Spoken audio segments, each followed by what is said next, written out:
দর্শক শুভেচ্ছা জানাচ্ছি সবাইকে, দেশ এবং দেশের বাইরে থেকে যারা আজকের প্রোগ্রামটি দেখছেন।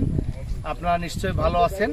আমরা আজকে বাংলাদেশ কৃষি গবেষণা ইনস্টিটিউটের পটুয়াখালী লেবুখালীর যে কেন্দ্র আছে সেই কেন্দ্রে আমরা এসেছি। তো এই কেন্দ্রে আমরা দেখতে পাচ্ছি যে একটি লেটেস্ট যে প্রযুক্তি, এই প্রযুক্তি হচ্ছে আমের ব্যাগিং। এই ব্যাগিং এর সম্বন্ধে আপনাদেরকে কিছু কথা বলবো এবং প্রযুক্তি সম্পর্কে পরিচয় করাবো।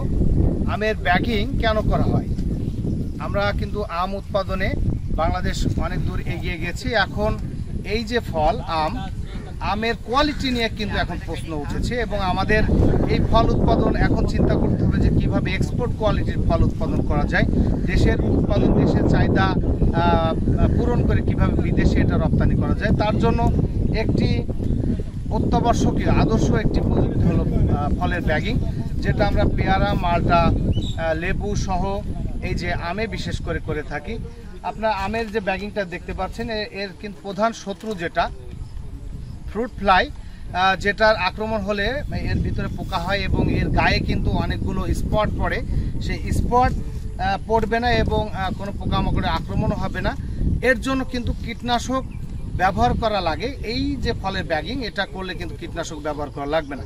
এমন একটি প্রযুক্তি হলো ফলের ব্যাগিং করার ফলে গ্রিন অ্যাগ্রোর যে ব্যাগিংটা, এই ব্যাগিং করার ফলে ফলের ভিতরে যদি আমরা দেখেন যে এইখানের ফল যেটা ব্যাগিং করা নেই, এটা কিন্তু স্পট আছে, অনেকগুলো স্পট দেখা যাচ্ছে। কিন্তু এখানে যে ফলটা, এই ফলে কিন্তু কোনো রকম স্পট নেই, একদম সুন্দর এবং এক্সপোর্ট কোয়ালিটি সম্পন্ন একটি আম। বাংলাদেশে যারা ভাবছেন যে বাণিজ্যিক পর্যায়ে যারা এরকম কৃষিতে আসবেন এবং বাণিজ্যিকভাবে যারা ফল উৎপাদন করবেন এবং এই ফল আপনারা বাইরের দেশে পাঠাবেন, তো তাদের জন্য বলছি যে আপনারা অবশ্যই ফলে ব্যাগিং করবেন। এই প্রযুক্তিটা অত্যন্ত কার্যকর এবং আমাদের দেশের ফল উৎপাদনে একটি বিশেষ ভূমিকা রাখবে। ফল ব্যাগিং এর নিয়ম: মাছি পোকা হতে রক্ষার জন্য ফলের পরিপক্কতা লাভ বা ফলের মিষ্টতা আসার সাথে সাথে ফল ব্যাগিং করতে হয়।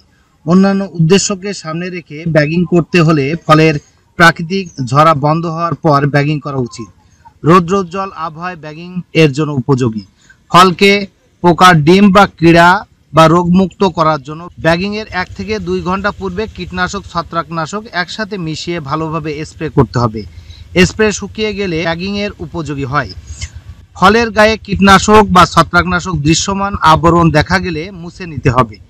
ব্যাগিং করার সময় ব্যাগের উপরের অংশে 2 পাশ থেকে ভাঁজ করতে করতে মাঝ বরাবর আসতে হবে এবং ব্যাগের সাথে যুক্ত তার দ্বারা ভালোভাবে মুড়িয়ে দিতে হবে, যাতে বোটার কাছে রোগ পোকামাকড় প্রবেশ করতে ফাঁক না পায়।